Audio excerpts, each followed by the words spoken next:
예, 이 고소장 전반적인 내용을 장 변호사님이 설명드렸는데, 저도 수많은 명예훼손 관련 고소고발을 주고받는 사람으로서 이 고소장 보고 제일 황당했던 거는, 저에 대한 명예훼손으로 고소장을 쓰려면 제 얘기가 많이 나와야 될 거 아닙니까?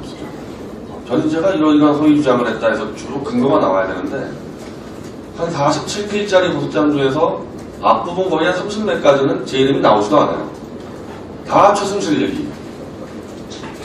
그리고 뒤편에 나와서 제가 수많은 조작들을 제기를 했는데 다 빠지고, PC 화면 조작부터 박 대통령 성형수술 의혹 조작, 검찰 입수 영상 조작, 이거 다 얘기했는데 이것들은 아예 건드리지도 못하고 유일하게 입수 날짜 가지고 요거 하나, 이겁니다.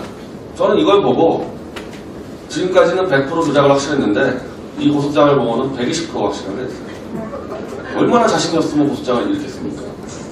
제가 이게 고소장에서 문제는 거 하나 하고 하도 고소장에서 많이 떠들어 놓다 보니까, 물론 저와 제 고소와는 관계없지만은 입수 경위에 대해서 그동안 JTBC가 얘기한 거랑 또 완전히 다른 얘기를 하고 있어요, 고소장에. 그걸 제가 좀 설명을 드리겠습니다. 첫 번째, 아까 고소장에서 유일하게 하나 지금 걸려있는 거, 입수 날짜인데요. 이거는 문제점 1번입니다만 기자분들에게 배포한 거는, 이거는 그냥 국어만 아는 사람이면요 답이 나와 있는 겁니다. 손용석 특별취재팀장이 18일까지 일주일보다 더 오래 분석을 하고 10월 18일에 분석을 마치고 청와대 의중을 알아보기 위해서 10월 19일날 고영태의 최순실 연설문 고치는 걸 좋아해 보도를 한번 던져봤다. 그러니까 당연히 18일보다 앞선 일주일 더 10월 10일경 아닙니까? 이 규모만 알면은. 이거 너무 명확한 걸 가지고 자기들은 24일날 첫 보도한 거니까 18일보다 더 일주일 더. 이거 말도 안 되는 얘기예요. 어떻게 반박을 할 필요도 없는 얘기입니다. 이건 손영석 지금 이 팀장 자체가 고소인에 들어가 있는데, 본인이 그냥 무고죄로 처벌받고 몸 던져서 회사 막아보려면 전 그게 아니고서야 어떻게 고소장에 자기 이름을 겁니까? 그리고 본인들도 알 거예요. 이건 말도 안 된다는 거는. 앞부분 설명되어 있는데, 이건 더 깊이 설명 안 드리겠습니다. 이거는. 그것만 알면 다 파악되는 문제니까. 근데 이제 뒷부분에 나오는 문제들이 이제 지금까지 JTBC가 보도한 거랑 완전히 다른 얘기가 나오는데요. 첫 번째, JTBC는 지금까지 태블릿 PC 현장에 가서 가져온 기자를 심수미 기자가 다 보도했죠. 그래서 심수미 기자가 다 여부자협회상 받고 상 받는 거 아닙니까? 그렇죠. 근데 고소장에는 심수미 기자는 현장에 간 적도 없고 막내 기자라는 김필중 기자가 다 했다고 나옵니다.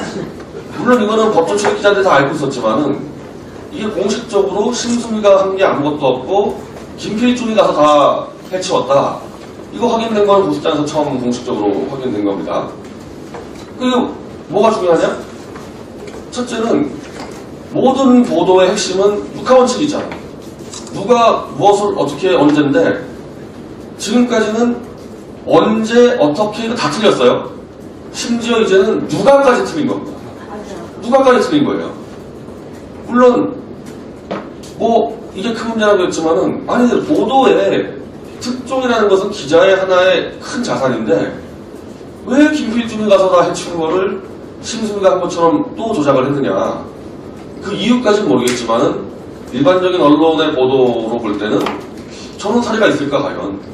아니 그래서 상은 전부 다 심수미가 받았어요. 김필중 상 안 받았습니다. 이걸 이렇게 처리하냐 이거죠, 이분들. 또 당연히 이제 이 사람이 틀리다 보니까 그 뒤에 것들도 이제 굉장히 많이 틀리는데, 지금까지 JTBC는 오전에 가서 그 더 블루케이라는 빌딩에서 이 책상 안에 있는 태블릿 PC를 확인을 하고, 이 근처에 있던 삼성 A센터에 뛰어가서 배터리를 찾아가지고 배터리를 들고 와서 전원을 켜서 확인했다. 이게 지금까지 JTBC의 일반적인 주장이었는데, 이거는 사실은 이제 미래한국의 한정석 위원이 굉장히 이제 강하게 문제제기한 게, 도대체 저 구형 태블릿 PC의 배터리를 어떻게 확인해서 찾을 수가 있느냐. 이거는 들고 나가서 A센터에 가서 확인하지 않고는 불가능하다. 이 PC만 딱 보고 이 걸맞는 배터리를 찾을 수가 없다. 그렇게 주장을 하니까 제가 볼 때 고소장에다가 이제 말을 바꾼 겁니다. 자, 김필중 기자가 10시 50분경에 블루케이 들어가서 태블릿 PC를 들고 나왔다. 지금까지 처음 나오는 얘기. 들고 나왔다는 얘기 한 번도 안 했어요. 그걸 들고 나와서 더군다나 그냥 들고 곧바로 A센터 간 게 아니라 다른 데 돌아다녀요. 이 PC를 들고 이 중요한 증거라는 걸 들고 그 초년병 막내 기자라는 자가 여기저기 취재를 다닙니다. 2시, 3시까지. 그걸 다 다니다가 A센터 가가지고 이제 거기서 맞춰서 전원을 켜고 그걸 또 들고 다녀요. 그 다음에 또 들고 다니다가 6시에 다시 들어옵니다. 더블루키에. 그리고 그대로 놓고 나갔다. 여기 기자분들 계시죠? 특종만 해보실 거 아닙니까? 무슨 특종의 그 중요한 이 증거물을 저런 식으로 합니까? 그걸 들고 나가서 빙빙빙 들고 다니다가 다시 갖다 놓고 나갔고 이틀 뒤에 다시 들어와서 다시 가져갔다. 이게 지금 처음 드러납니다. 그리고 저건 뭐 명백한 증거물, 이게 증거물이면 뭐 증거물 훼손이죠. 저걸 들고 왔다 갔다 하고 다녔으니까.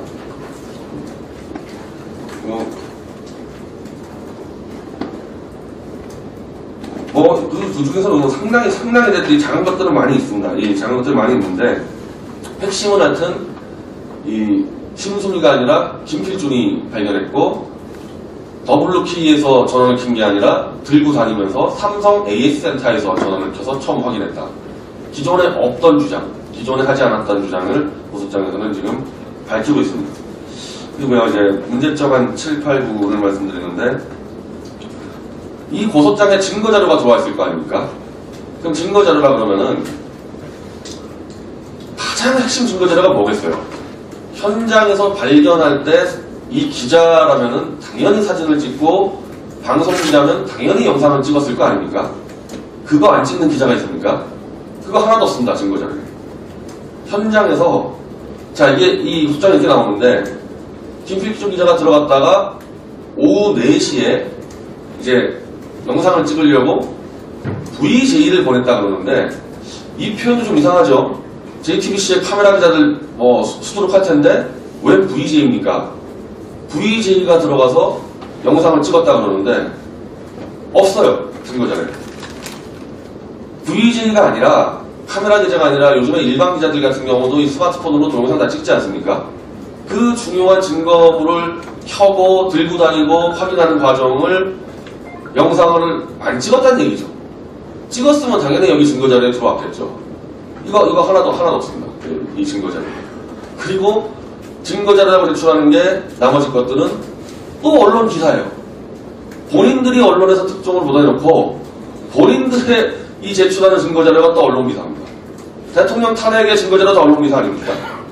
이것도 다 언론 기사들밖에 없습니다. 증거자료라는 것들이. 증거자료가 아무런 게 없다. 이 고소장에. 그리고 이 건물 관리인에 대한 얘기가 이제 좀 상세하게 나오는데요. 다들 좀 현장에 갔던 기자들, 경향신문 기자라든지, 한겨레 기자라든지, 포커스 뉴스 기자라든지, 모든 기자들이 들어갔을 때는 문이 잠겨있고 관리인이 열어주지 않아서 못 들어갔다가 나오는데, 유일하게 JTBC만 심수미 기자는 처음에는 문이 열려있었다고 그랬습니다. 그러다가 또 말을 바꾸죠. 말이 안 되니까 관리인이 열어줬다, 특별하게. 근데 이제 관리인 얘기가 쭉 나오는데, 김필중 기자가 명함을 제출하니까 관리인이 JTBC를 너무 좋아한다. JTBC라고 말해줬으면은 열어줬을 텐데, 이래서 열어줬다 그럽니다. 난 도대체 상식적으로 뭐 있을 수도 없는 얘기인데, 어쨌든 그렇다면은 이것도 녹취록 있어야 됩니다. 이것도. 관리인의 이 증언이 이렇게 중요한데, 기자라는 사람이 나중에 이게 절도죄 걸릴 수 있는 거 아니에요? 지금 이미 절도죄로 고발당한 상태입니다. 심수미 외 한 명. 이 도태우 변호사가 절도죄로 고발을 하면서, 근데 이 고소장에도 이제 이 표현이 있는데, 심수미가 아니라 김필준이 가져왔기 때문에 도태우 변호사가 넣은 절도죄 이 고발장은 무고다. 아니, 본인들이 가져온 기자를 숨겨놓고, 그래서 이제 그게 이제 무고라 그러는데, 어쨌든 이게 절도죄로 걸릴 위험성이 있는데, 문 열어준 그 중요한 증인의 증언 녹취록도 하나도 없다. 그러니까 증거라는 것이 아예 하나도 없는 겁니다. 이제 마지막으로 이것도 좀 많이 얘기가 된 건데 특검이 공개한 제3의 태블릿 PC 있죠? 기억나시죠? 네. 그거 공개하자마자 제조 날짜 가지고 이게 말이 안 되는 게 걸리니까 이제 더 이상 특검은 이제 태블릿 PC에 태자도 안 던데고 있습니다. 그냥 들고 나왔다가 한 방에 수작 걸려가지고 이제 집어넣고 다시 말을 안 꺼내고 있는데 우리가 그 다음 주에 그건 공문을 보낼 겁니다. 특검에다가. 그거 왜 개통이라고 개통 날짜 안 밝히냐 할 건데 그 당시 특검이 얘기한 게 뭐냐면은 제3의 태블릿 PC가 왜 최소실 거냐 특검이 근거가 되던 거는 잠금 패턴이 똑같다 그랬어요. 자, 그러면은 김필중 기자가 10월 18일 날 그걸 들고 다니면서 배터리를 넣어서 켜고 이걸 열어봤다는 얘기는 김필중 기자가 잠금 패턴을 알았다는 얘기죠. 김필중 기자가 그걸 보자마자 비밀 락을 걸어놓은 남의 태블릿 PC의 잠금 패턴을 어떻게 합니까? 본인이 무슨 암호 해독자입니까? 이거 해보시면 알 거예요. 여러분들 똑같습니다. 태블릿 PC나 이 스마트폰이나 이거 잠금 패턴 하는 사람도 있죠. 이거 남의 거를 잠금 패턴을 어떻게 합니까? 이 사람은 배터리 키자마자 잠금 패턴 바로 열었다는 얘기예요. 김필중 기자는. 이거에 대해서도 아무런 해명이 전혀 없습니다.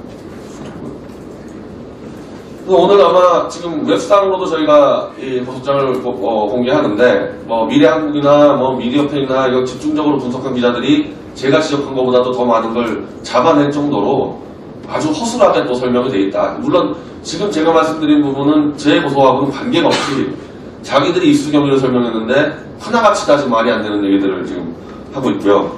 마지막으로 고소인이 JTBC 법인으로 되어 있고 손석희, 손영석, 신수미는 제가 손석희, 신수미, 손영석에 대한 명예훼손에 대해서는 고발로 되어 있는데 여기 우리 장 변호사님이 설명했듯이 이거 100% 무고죄고 당연히 저희는 이제 분석을 끝냈기 때문에 다음 주에 무고죄 맞고소장을 이제 검찰에 제출을 하는데 손석희가 빠져있는 겁니다. 무고죄 대상에서.